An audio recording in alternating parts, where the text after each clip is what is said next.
BJP जल्द ही UP में नए प्रदेश अध्यक्ष का ऐलान कर सकती है और माना जा रहा है कि 2 हफ्ते के अंदर यूपी बीजेपी को नया प्रदेश अध्यक्ष मिल सकता है। पार्टी सूत्रों के मुताबिक दलित या ओबीसी चेहरे को बीजेपी का प्रदेश अध्यक्ष बनाया जा सकता है। दरअसल कल लखनऊ में सरकार और संघ की अहम बैठक हुई, जिसमें सीएम योगी आदित्यनाथ, दोनों डिप्टी सीएम, बीजेपी के राष्ट्रीय महामंत्री संगठन बीएल संतोष, संगठन महामंत्री धर्मपाल, यूपी बीजेपी प्रदेश अध्यक्ष भूपेंद्र चौधरी, आरएसएस के सर कार्यवाह अरुण कुमार के साथ संघ के क्षेत्रीय प्रचारक मौजूद रहे और इस मीटिंग के अंदर नए प्रदेश अध्यक्ष को लेकर भी चर्चा हुई।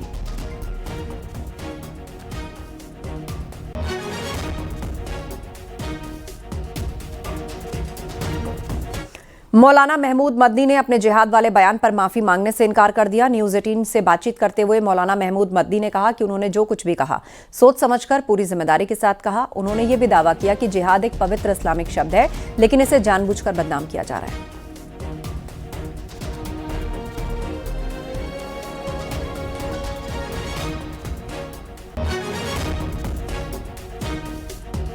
जमात उलमा हिंद के राष्ट्रीय अध्यक्ष मौलाना महमूद मदनी के बयान पर लगातार सियासी बवाल भी मच रहा है। लोग सवाल पूछ रहे हैं क्या उन्होंने भड़काऊ भाषण दिया। न्यूज 18 इंडिया पर एक्सक्लूसिव बातचीत करने के लिए मौजूद हैं मौलाना महमूद मदनी साहब। सर, आपने कहा जब जब जुल्म होगा तब तब जिहाद होगा।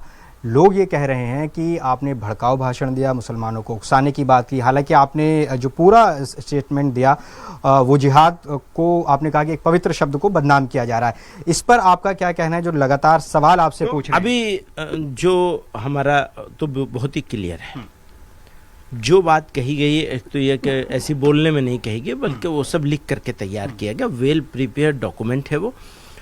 और हम बहुत ही साफ तौर पे कहना चाहते हैं कि जिहाद एक पवित्र शब्द है, पवित्र इस्लामिक शब्द है।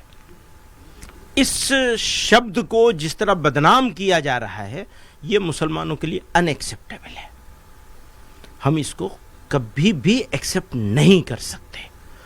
बहुत दिनों से सोच रहे थे कि नीचे वाले कुछ कर रहे हैं, चलो छोड़ दो, सोसाइटी खड़ी होगी, सीनियर लीडर्स खड़े होंगे, पार्टियां खड़ी होंगी, सरकारें उसको रोकेंगी, कोर्ट रोकेगी। कोई रोकने को तैयार नहीं है, कोई सुनने को तैयार नहीं है। गाली बके जा रहे हैं और वो वहां तक ऊपर तक पहुंच गया कि चीफ मिनिस्टरों ने और यूनियन मिनिस्टरों ने गाली बकनी शुरू कर दी इस्लाम को। वो कह करके जिहाद जिहाद कह के हर चीज को जिहाद के साथ जोड़ दिया है। तो हमारे लिए तो जरूरी है कि हम बताएं कि जिहाद क्या है, क्यों होता है।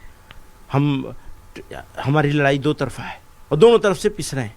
एक तरफ टेररिस्ट है, हम कहते हैं ये टेरर है, ये जिहाद कभी नहीं हो सकता। आप सबको जिहाद बताकर उनको ताकत पहुंचा रहे हैं। जमाते हिंद के अध्यक्ष मौलाना मोहम्मद मदनी के बयान पर बवाल बढ़ गया। कानपुर नगर विश्व हिंदू रक्षा परिषद के कार्यकर्ताओं ने सरसैया घाट चौराहे पर प्रदर्शन किया। कार्यकर्ताओं ने मदनी का विरोध करते हुए सख्त कार्रवाई की मांग की। संगठन का आरोप है कि मौलाना मदनी ने हाल ही में हुई एक सभा में भड़काऊ बातें कही थी और कुछ संवेदनशील विषयों पर आपत्तिजनक टिप्पणी की थी। इसी के विरोध में परिषद ने सड़क पर उतरकर प्रदर्शन किया। मौलाना मदनी पर एनएसए लगाकर कार्रवाई की मांग की गई। कि जिस तरीके के मुसलमान संगठन भारत में काम कर रहे हैं, ये देश विरोधी गतिविधियों को जो है बढ़ावा दे रहे हैं। देश के खिलाफ जो है हो रहे जो भी काम है उसको और तेज़ी से आगे बढ़ाने का काम कर रहे हैं। तो हम लोग जो है आज जमीयत उलमा हिंद और इसी की तरह चल रहे जितने भी संगठन हैं, उन सब के जो है पंजीकरण को रद्द की मांग करते हैं। और जो है इनके अध्यक्ष जो है मौलाना मदीन, इनकी जो है गिरफ्तारी की मांग करते हैं। देश भर से जो है आवाज़ उठ रही है, ये भारत अब नहीं सहेगा। संविधान के खिलाफ इन्होंने बात बोली है। इन्होंने सुप्रीम कोर्ट जो हमारे देश की आस है